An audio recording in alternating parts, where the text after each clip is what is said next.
Nagpapatuloy ang ating kwento sa ating bida na tinatanong siya ng God of Mourner na kung nasaan na ang kanyang kabayaran sa ibinigay niya sa ating bida. At nagulantang nga si Tang Feng dito dahil nagamit ni Tang Feng ang swerte ni Ting Ting na dapat na ibibigay niya sa God of Mourner. Kaya wala nang nagawa si Tang Feng kung hindi humingi ng tawad at bigyan pa siya ng oras. At tinanong naman si Tang Feng ng God of Mourner na kung hindi pa ba daw nalagyan ni Tang Feng ang buti ng swerte. At napakamot naman dito si Tang Feng habang nagpapaliwanag na nalagyan niya na daw kaso nagamit niya ito.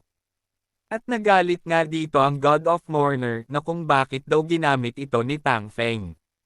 Dahil ereregalo daw niya sana ito sa kaarawan ni Glace Fairy at bukas na daw ang araw na iyon. At walang hiya daw si Tang Feng at Aiso sumpa niya daw ito habang lumalabas naman ang ore nito. Kaya ginamit na nga ng God of Mourner ang kanya kapangyarihan na malakas jutsu, Kui. At nagulat nga si Tang Feng dito dahil hindi daw siya masabihan ng maaga ng God of Mourner at hindi daw ito makatarungan. At may biglang ang lumitaw ang kapangyarihan ng God of Mourner sa harapan ni Tang Feng at napatanong nga si Tang Feng na kung ano daw ang nakita niya. At nagsalita nga dito ang God of Mourner na ang kanya sumpa na pangpamalas ay tama na daw para kay Tang Feng. At napatakbo ng galang si Tang Feng dito dahil hindi daw ito maganda dahil sinusundan daw ang ating bida. At napakabilis daw nito. At sambit naman ng God of Mourner na hindi daw makakatakbo si Tang Feng dahil patuloy daw nahahabulin siya ng kapangyarihan ng God of Mourner at bilasan nangga ni Tang Feng ang pagtakbo habang paglingon niya ay sinusundan pa rin siya. At napatigil nangga si Tang Feng dahil wala na siyang matatakbuhan. At dahil dito ay sinabihan nangga lang si Tang Feng ng God of Mourner na tangapin nangga daw ng tarantado na ating bida ang sumpa ng malas na ipaparusa daw niya kay Tang Feng. At nang gagalaiti nga na iniisip ni Tang Feng na ano na daw ang gagawin niya. At biglang ang naisip ni Tang Feng na ang buti daw na hawak niya ay kayang kumuha ng swerte, paano daw kaya ang malas ang ipasok niya sa buti, kaya kinuha nangga ni Tang Feng ang buti at binuksan. At susubukan daw ito ng ating bida at hindi nga nagkamali si Tang Feng dito dahil hinigop nga ng buti ang lahat ng malakas na atake ng God of Mourner. At nang matapos ay kanya nga itong tinakpan. At natahimik naman dito si Tang Feng dahil hindi niya akalain na makakaligtas siya sa atake ng God of Mourner. At ganun din naman ang God of Mourner, natutulala nga ito dahil hindi niya akalain na hindi gumana ang kanyang kapangyarihan. At nang napagtanto ng God of Mourner ang lahat ng nangyari, ay sumigaw nga ito dahil nakalimutan niya daw na nasa kay Tang Feng ang buti ng swerte. At nanlumunga nga siya dito dahil katapos na daw dahil hindi niya daw mapanalunan ang puso ni Glace Fairy sa kaarawan nito. At bakit daw siya na si Mourner ay napakamalas daw Lage. At sana daw ay katulad siya ng God of Wealth na mayroong makapangyarihan na speaker na pwedeng ibigay daw sa Glace Fairy. At sa nasaksihan naman ni Tang Feng ang nangyari sa God of Mourner at naisip niya na lang na ang God of Mourner daw ay talagang tapos na dahil nawala na ito ng pag-asa. Kaya nagpadala na ng mensahe si Tang Feng sa God of Mourner na kung alam ba daw nito ang tawag sa mortal, ang ginagawa ng God of Mourner, at napatanong naman dito ang God of Mourner habang may luha pa ang mata at tumutulo ang sipon. At galit naman na sinigawan ni Tang Feng ang God of Mourner na halikan daw nito ang puwit at magsusa daw ito sa pagkawala dahil napakababaw daw nito, at napatikip naman ng mata ang God of Mourner dahil umabot nga ang nag-init na galit ni Tang Feng. At napunta nga tayo sa bilihan ng damit dahil kung gusto daw ng God of Mourner na makuha ang atensyon ni Glace Fairy, ay kailangan daw nitong ilaan ang oras nito at lakas para daw dito. Pero daw pasa sa sarili nito, kailangan may magandang damit, at kinunan na nga ng litrato ni Tang Feng ang damit, at tingnan daw ng God of Mourner ang sarili nito, dahil wala daw ang mag-abalang tumingin dito, kaya may ibibigay daw ang ating bida.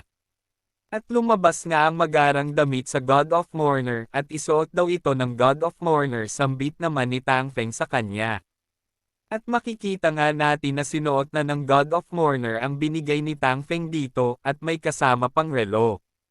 At makikita nga natin ang pagbabago ng God of Mourner dahil naging kaakit-akit na ito tulad ng nagre-recap na parang modelo at magliliwanag daw ang God of Mourner na parang star sa langit dahil sa kanyang bagong hitsura. Wow! At dugtong pa ng ating bida sa God of Mourner na wag daw itong mag-alala sa kanyang ere-regalo. At tangapin daw nito ang magkapares na AirPods at iPhone. Sana all. At ilinagay na daw ni Tang Feng ang mga sounds na magaganda rito. At natuwa nga naman ang God of Mourner sa binigay ni Tang Feng. At obligado daw ang God of Mourner sa husay ni Tang Feng at paano niya daw mababayaran ang ating bida. At sa narinig nga ni Tang Feng ay umubo ito at itinaas ang bote ng swerte at sinabihan naman siya ng God of Mourner na itago na do iyon ni Tang Feng. At maliban daw sa swerte na nasa loob ng buti, ay tuturo niya daw ang ating bida paano mag-manipulate ng kamalasan, at nagsilabasan nga dito ang mga orasayon na ginagawa ng God of Mourner, at sa pamamaraan daw na binigay niya kay Tang Feng, ay kaya na daw ni Tang Feng ang lahat na bigyan ng kamalasan. At dito nga ay bumalot kay Tang Feng ang kakaibang kapangyarihan at sa isip nga ni Tang Feng na talaga ba do na kaya niya nang mag-manipulate ng malas. At nagulat nga si Tang Feng dito dahil ibig sabihin daw ay nakamaster na daw si Tang Feng ng isang magic art. At sa mga sumunod nga na araw ay napunta tayo sa Grassland Villa at dito nga ay magkasama si Tang Feng at ang kailangan niyang si Meng Meng. At napakabait daw ni Tang Feng dahil inimbitahan daw siya ni Tang Feng sa isang exclusive na villa, sambit pa ni Meng Meng, at sinagot naman siya ni Tang Feng na wala yo dahil marami din daw namang naitawang si Meng Meng sa ating bida. At pagkapasok nga nila ay namangha nga si Tang Feng at hindi daw naisip ni Tang Feng na napakaganda pala sa loob ng pinag-deliveran niya.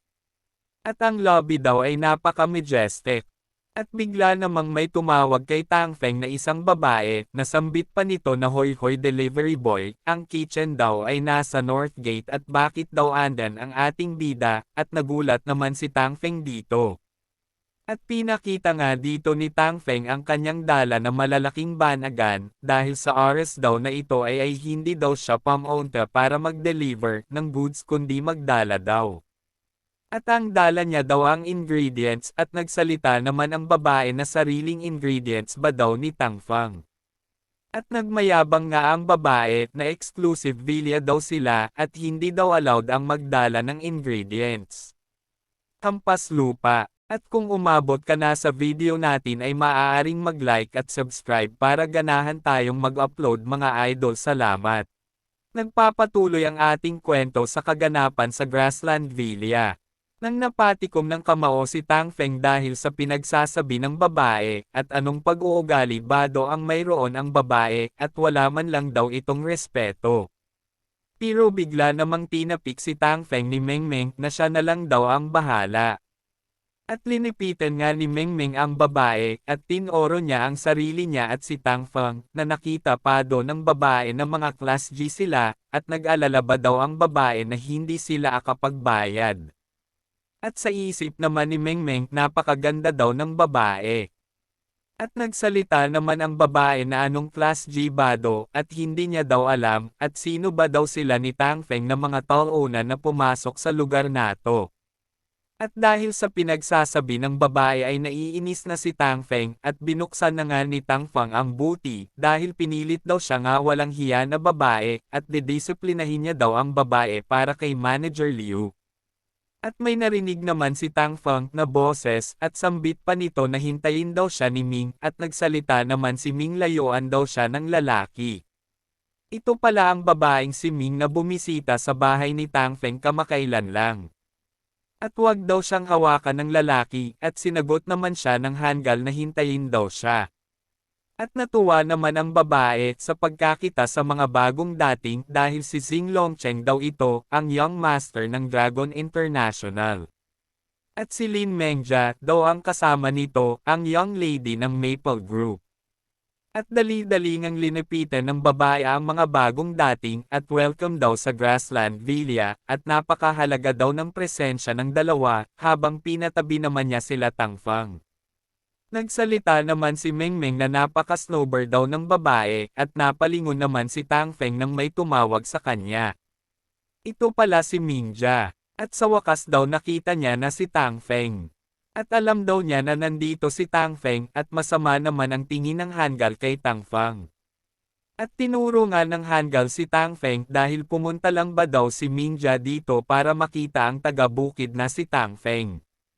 At sinabihan naman siya ni Minja na Xing Longcheng kaibigan daw niya si Tangfeng kaya matoto daw itong rumispito. At hinawakan nga bigla ng Hangul si Minja na kung kaibigan ba daw. At kailangan ba daw talaga ni Minja na maging kaibigan ang pulubing si Tangfeng at ano daw ang gustong paniwalaan niya na kanyang boyfriend at sinagot naman siya ni Minja na sinong boyfriend ba daw at hindi ba daw ang Hangul nahihiya. At ayaw na daw ni Minja ang Hangul simula pa daw ng bata sila. At wag na daw si Minja hulihin ng Hangul kailanman. At nagsalita naman si Tangfeng na kung pwede ba daw pero hindi na natuloy dahil tinoro na siya ng Hangul na hindi na daw dapat pinapasok daw si Tangfeng. At binabalaan daw niya si Tangfeng na lumayo-layo daw si Tangfeng kay Minja. Pero sinagot lang naman si Yab ni Tangfeng na ang Hangul daw dapat ang lumayo dahil sinabihan na daw siya ni Minja na ayaw niya sa Hangul. At nagalit nga bigla ang Hangul at hinawakan niya ang kwelyo ni Tangfeng. At pinagbantaan niya nga si Tangfeng na kung babalik daw ito sa maniwala o hindi daw si Tangfeng papatayin niya daw ito. At nagsalita naman ang babae kanina na huminahon daw ang Hangul na si Young Master Xing dahil nawawala daw ang kaastigan nito. At nagsalita naman si Mengmeng na tama daw manatili itong astig habang nakatingin sa babae na halatang may gusto sa babae. At sumigaw naman dito si Minja sa Hangul na si Xing Longcheng na kung magpapatuloy daw ito ay tatawagan niya daw ang lolo nito. At titingnan daw nila kung anong gagawin daw sa kanya. At naiinis nga dito ang Hangul. At tinulak niya si Tangfeng. At talaga ba daw na pinoproteksyonan ni Minja ang pulubing si Tangfeng? At kung mahal niya ba daw si Tangfeng o kung ano? At dito nga ay may biglang humawak kay Tangfeng. At si Minja nga ito at tama daw ang Hangul dahil mahal daw ni Minja si Tangfeng at nasabi naman ni Tangfeng na parang sobra na to. At biglang ang nagunaw ang mundo ng Hangul nang marinig ng Hangul ang sinabi ni Minja na tama daw ang Hangul pinili niya daw ang POV kaysa kanya. At napamura nga dito ang Hangul at atakihin na ng suntok si Tangfeng.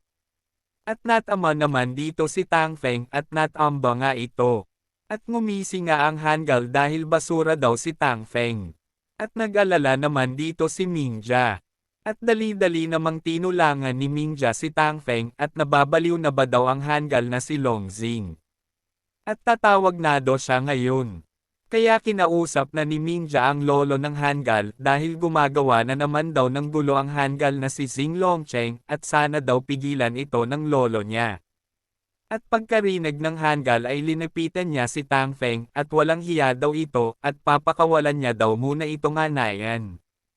Pero sinabihan lang naman siya ni Tangfeng na mag-iingat daw ang Hangul dahil hindi daw nito alam ang oras. At nang makaalis na ang Hangul ay makikita natin sila Tangfeng na nakaupo at nagkakafe. At tinanong naman ni Minja na kung okay lang ba daw si Tangfeng at nadamay pa do ito. At sinagot naman ito ni Tangfeng na okay lang daw yun. At curious lang daw si Tangfeng na kung bakit ang arroganting Hangul at takot na takot sa lolo nito. At sumagot naman dito si Minja na dahil daw ang lolo nito ang founder ng Dragon International at ang in-charge sa family Xing. At ang background daw nito ay military, napaka-instricto daw nito pag nagkamali lalong-lalo na do sa Hangul na si Xing Longcheng. At nagsalita nga dito si Mengmeng na kung ano daw ang big deal sa Xing family. At bakit daw hindi binugbog ni Tangfeng ang Hangul gaya ng ginawa nito ng nakaraan. At sinagot naman siya ni Tang Feng na pagkatapos daw makita ng ating bida na magkasama si Mingjia at ang Hangul ay ayaw daw ni Tang Feng na magmukha itong pangit. At nagsalita naman si Mingjia na may nalulungkot expression na kung ang Hangul daw ay naging mature kahit kalahati lang daw ng ating bida ay hindi niya daw ito kakaayawan. At napatawa nga si Tang Feng sa isip niya dahil kung nasuntok niya daw ang Hangul, sigurado daw patay na yun kaagad.